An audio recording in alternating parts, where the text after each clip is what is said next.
Okay, Mindstone here, and today I'm going to be showing you the Legendaries of the GGG expansion.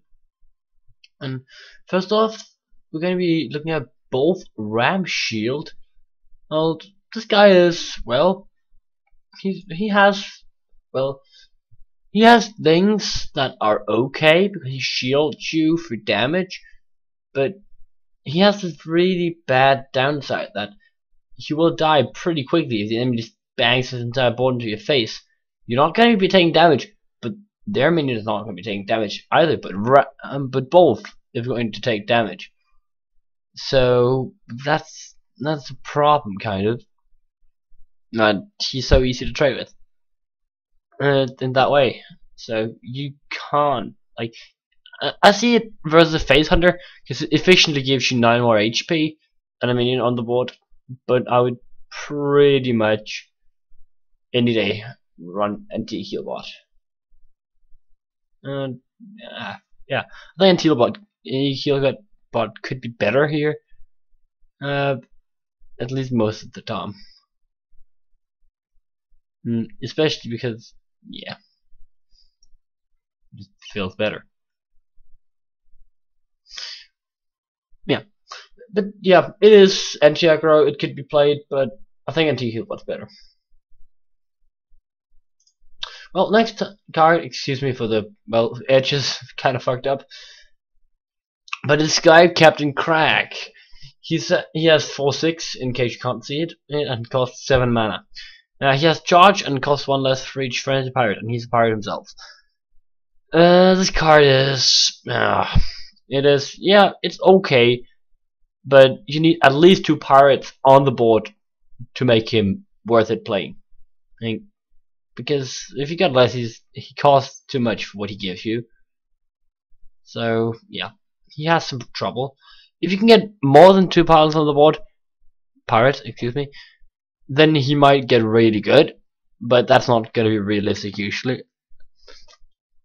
So what you're going to be doing is you're going to be running him in like these full pirate rook decks or something, and you're not going to be running him anywhere else. So I'm going to be saying he's a 3 out of 10. Like not more.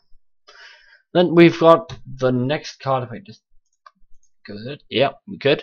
It's Chillmore. Oh, you should be able to see it here. It's a dragon. In case you can't see that. Well, the thing is that this guy's got taunt, and actually, when I first looked at this card, I was like, okay, he's got taunt. He explodes when he dies. Cool. That's just abomination's bigger brother. But just when I looked at him again, I saw that if you're holding a dragon, but who, like, this effect hurts both players usually, but you can choose if it's going to go off or not, and your enemy doesn't know that.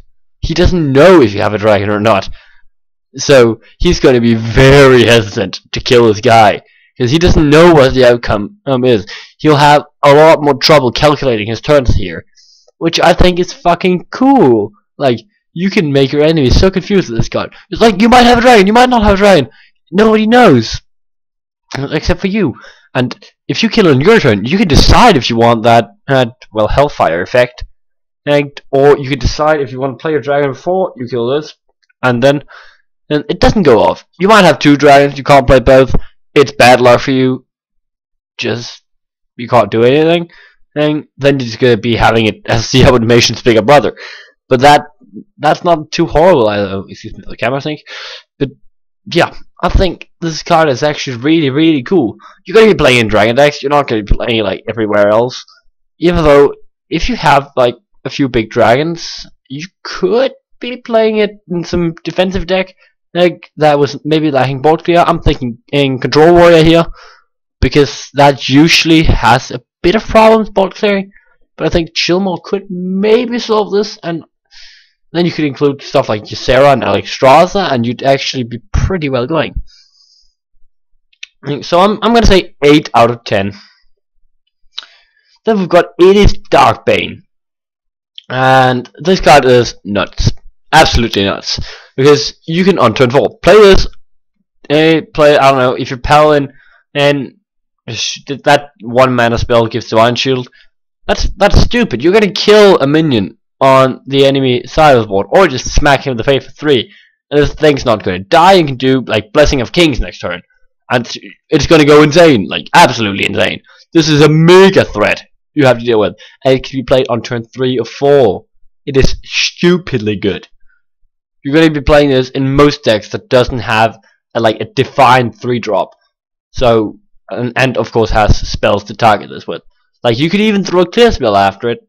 If you have like, I don't know, a Warlock Mortal Coil, you could throw it at this and get the 3 random damage. You really need these damage.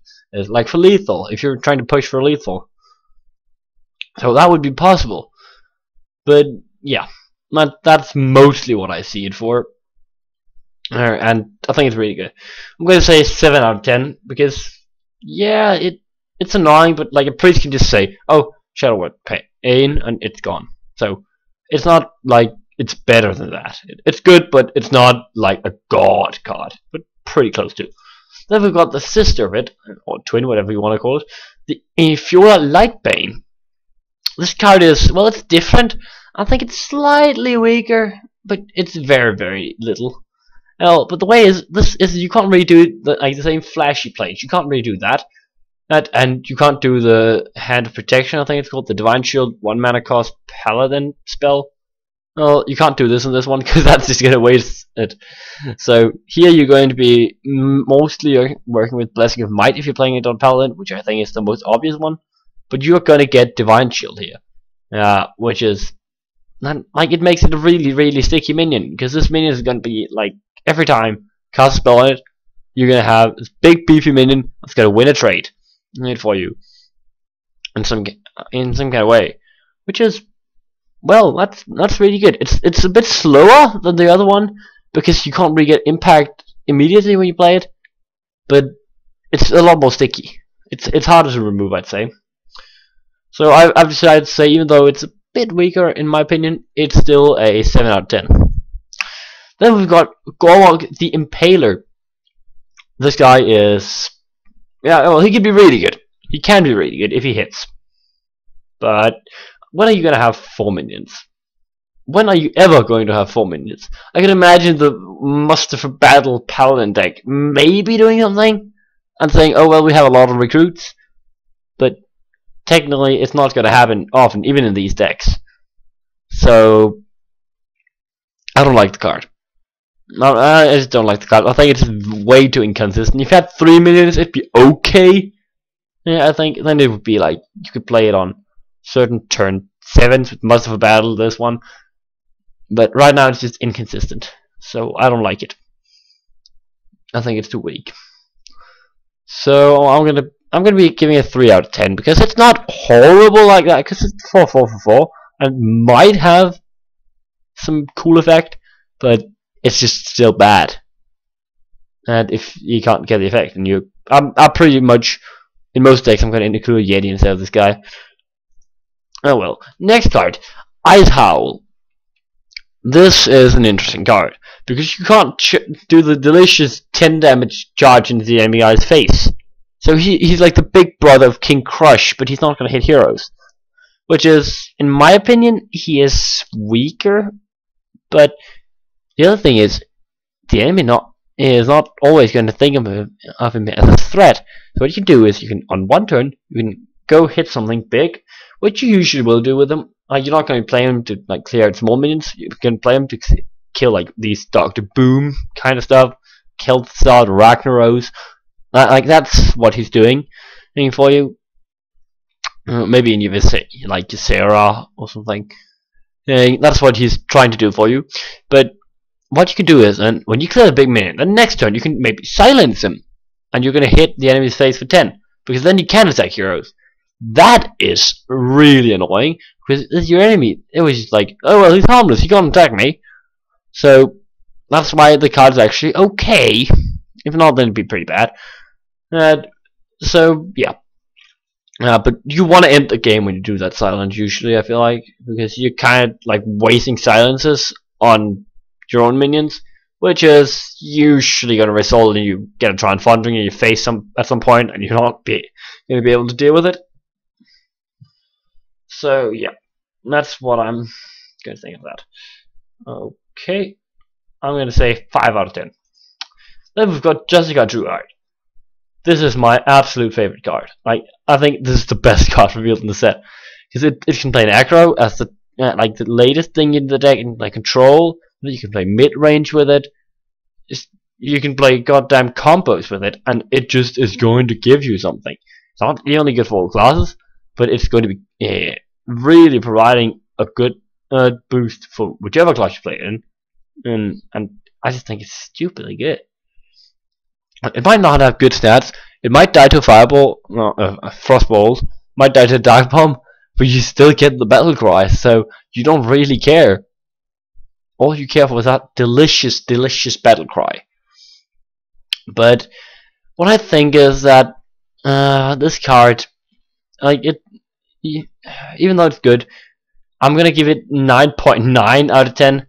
Because there's a scenario where you're up against this really aggressive deck, like maybe a Face Hunter. It's gonna pressure you so hard that you have to spend all your mana every turn on trying to avoid being lethal.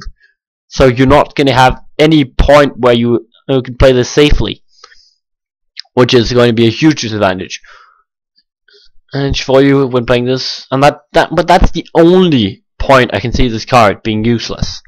Every other point, it's going to be so goddamn good and go into almost every deck. So, yeah. And if you guys would craft a deck, no, not a deck, a card of this expansion, I recommend this card is the best. I think it's absolutely the best, and I plan to craft it myself if I don't get it in some kind of packs. So, yeah. Well, then the next card, and sorry for the borders, it kind of fucked up for me. But this next is champion MintoRot. He has 4 attack, 5 health, and he costs 5. No specific race. The thing there's about him is that every time you Shiva, you get a random spell. This can be from any class, really. So it can be Avenge or Redemption or something that's absolutely terrible, or you can get like just that fireball that you needed to finish off the game or something. So he's okay. Like he's got a Yeti stat for 1 more mana, and he's like a huge threat. And so I actually think he's a pretty good card.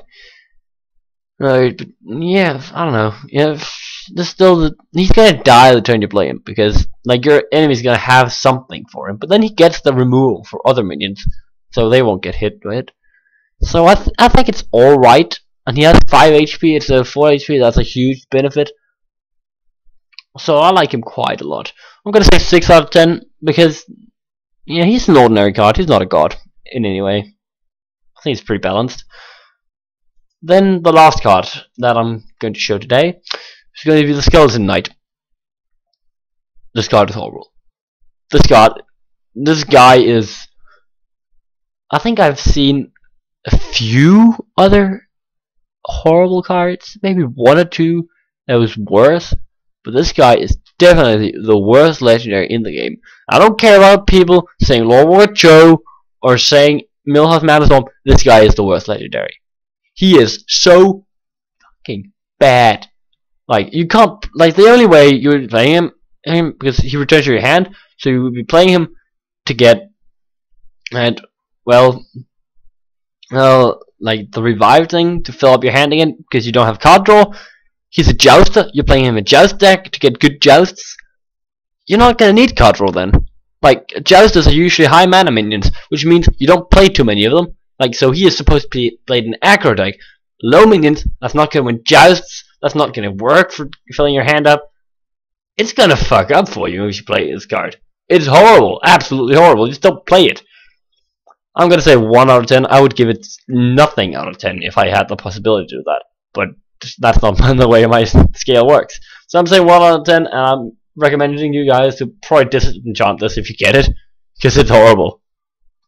It's absolutely horrible. So I guess that was all for today. I'm going to see you in my next video.